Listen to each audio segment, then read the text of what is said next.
গোপালগঞ্জে ১৬ জুলাইয়ের সহিংসতার খবর গুরুত্বের সঙ্গে প্রচার হয়েছে আন্তর্জাতিক সংবাদ মাধ্যমগুলোয়। বাংলাদেশে যুব সমাবেশের সহিংসতা, ৪ জন নিহত শিরোনামে প্রতিবেদন করেছে রয়টার্স। এতে অন্তর্বর্তী সরকারের প্রধান উপদেষ্টা ডক্টর ইউনূসের বিবৃতি তুলে ধরা হয়। বলা হয়, শেখ হাসিনার পতনে নেতৃত্ব দেওয়া তরুণদের সমন্বয়ে গঠিত রাজনৈতিক দল এনসিপির শান্তিপূর্ণ সমাবেশ বানচালের উদ্দেশ্যে পুলিশ মিডিয়া সদস্যদের এবং ব্যক্তিদের উপর হামলা চালায় আওয়ামী লীগ এবং এর ছাত্র সংগঠন। এতে ৪ জনের প্রাণহানি হয়। হাসিনাপন্থী কর্মীদের সঙ্গে পুলিশের সংঘর্ষ, নিহত অন্তত ৩ শিরোনামে খবর ছেপেছে কাতার ভিত্তিক সংবাদ মাধ্যম আল জাজিরা। প্রতিবেদনে বলা হয়, গত বছর হাসিনার পতনে নেতৃত্ব দেওয়া ছাত্রদের দ্বারা গঠিত দল এনসিপির একটি সমাবেশ ভণ্ডুল করার চেষ্টা চালায় আওয়ামী লীগের সমর্থকরা। পূর্ব কর্মসূচি বানচালে লাঠি হাতে পুলিশের উপর হামলা চালায় হাসিনাপন্থীরা। আগুন দেয়া হয় গাড়িতে। যুক্তরাষ্ট্রভিত্তিক গণমাধ্যম অ্যাসোসিয়েটেড প্রেস বা এপির শিরোনাম, বাংলাদেশি বাহিনীর সঙ্গে ক্ষমতাচ্যুত প্রধানমন্ত্রী শেখ হাসিনার সমর্থকদের সংঘর্ষে নিহত অন্তত ৪।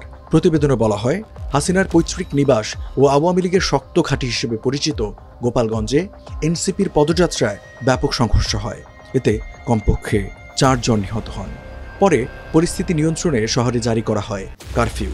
এই ঘটনায় অন্তর্বর্তী সরকারের নিরাপত্তা ব্যবস্থার দুর্বলতা প্রকাশ পেয়েছে বলেও উল্লেখ করা হয় প্রতিবেদনে। জার্মান গণমাধ্যম ডয়েচে ভেলের শিরোনাম, পুলিশের সঙ্গে হাসিনা সমর্থকদের সংঘর্ষে নিহত ৪। প্রতিবেদনে বলা হয়, জুলাই শহীদদের স্মরণে দেশব্যাপী পদযাত্রার অংশ হিসেবে নবগঠিত রাজনৈতিক দল এনসিপি আওয়ামী লীগের শক্ত ঘাঁটি গোপালগঞ্জে গেলে সহিংসতা ছড়িয়ে পড়ে। হাসিনাপন্থীদের লাঠি দিয়ে পুলিশের উপর হামলা ও তাদের যানবাহনে আগুন দিতে দেখা যায়। প্রতিবেদনে ইউনূস সরকারের অধীনে অস্থিরতার বিষয়টি উল্লেখ করে বলা হয়, হাসিনা পতনের ১১ মাস পরও ইউনূস নেতৃত্বাধীন সরকারের অধীনে বাংলাদেশ অস্থিরতার মুখোমুখি হচ্ছে। টাইমস অফ ইন্ডিয়ার শিরোনাম, শেখ হাসিনা সমর্থকদের সঙ্গে পুলিশের মুখোমুখি সংঘর্ষ, সহিংসতার সূত্রপাত কি? প্রতিবেদনে বলা হয়, হাসিনার বিরুদ্ধে বিদ্রোহে নেতৃত্ব দেওয়া ছাত্রদের দল এনসিপি গোপালগঞ্জে সমাবেশের ঘোষণা দেওয়ার পর সহিংসতা ছড়িয়ে পড়ে।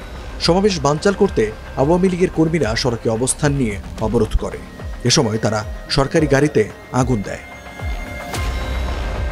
ভারতের নিউজ 18-এর শিরোনাম, গোপালগঞ্জ সহিংসতা, সংঘর্ষের তদন্ত ও বাংলাদেশে তথ্য অনুসন্ধানকারী দল পাঠাতে চায় যুক্তরাজ্য ভিত্তিক সংস্থা ICRF।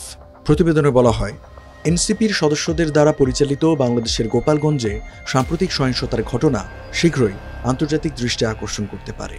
কেননা যুক্তরাজ্য ভিত্তিক আন্তর্জাতিক অপরাধ গবেষণা ফাউন্ডেশন ICRF জাতিসংঘের মহাসচিব অ্যান্তোনিও গুতেরেসকে আনুষ্ঠানিকভাবে একটি চিঠি দিয়ে এই ঘটনার একটি পূর্ণাঙ্গ আন্তর্জাতিক তদন্তের আহ্বান জানিয়েছে। আর সেই চিঠিতে জাতিসংঘের নেতৃত্বে একটি তথ্য অনুসন্ধানকারী মিশনের দাবিও জানানো হয়।